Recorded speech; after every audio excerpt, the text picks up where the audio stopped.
Honoring the life of a Marysville police officer killed in the line of duty. Today, hundreds of people gathered to remember Officer Osmar Rodarte. People from across the state gathered this morning to pay their respects. Officer Rodarte was shot and killed while helping serve a search warrant. This was last month. This morning, a hearse carrying Officer Rodarte's body arrived at Hard Rock, Sacramento near Wheatland for his celebration of life.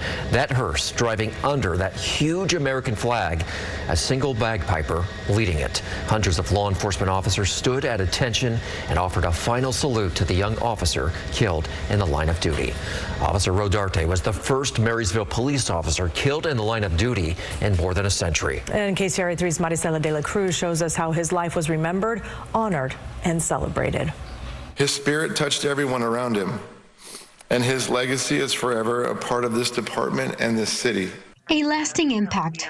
That's what Officer Osmar Rodarte is leaving behind as the Marysville Police Department and family members gave their last goodbye to their loved one. He is a hero, not because of how long he served our community, but because of how deeply he cared and how bravely he stepped into every challenge that came his way. The 27-year-old made the ultimate sacrifice on March 26 when teams across 4 counties served 20 search warrants in a transnational drug trafficking investigation. Roughly 2 weeks since his killing, his loved ones say Officer Rodarte always wanted to be a public servant. For as long as I've known him, Osmar had 2 dreams he was determined to achieve: to serve in the greatest army in the world, the United States Army, and to become a police officer, so he could continue serving his community.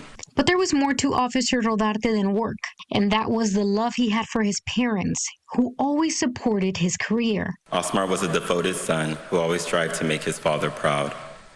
And he was a self-proclaimed mama's boy, inseparable from his mother whenever he was home.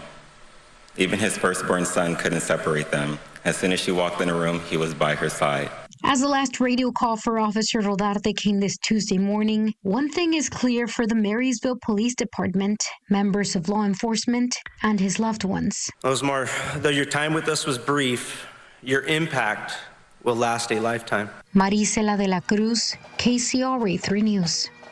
And there was a procession that followed the celebration of life to a cemetery for a private burial. After the service, there was that final procession. This was the scene as it left Hard Rock, Sacramento.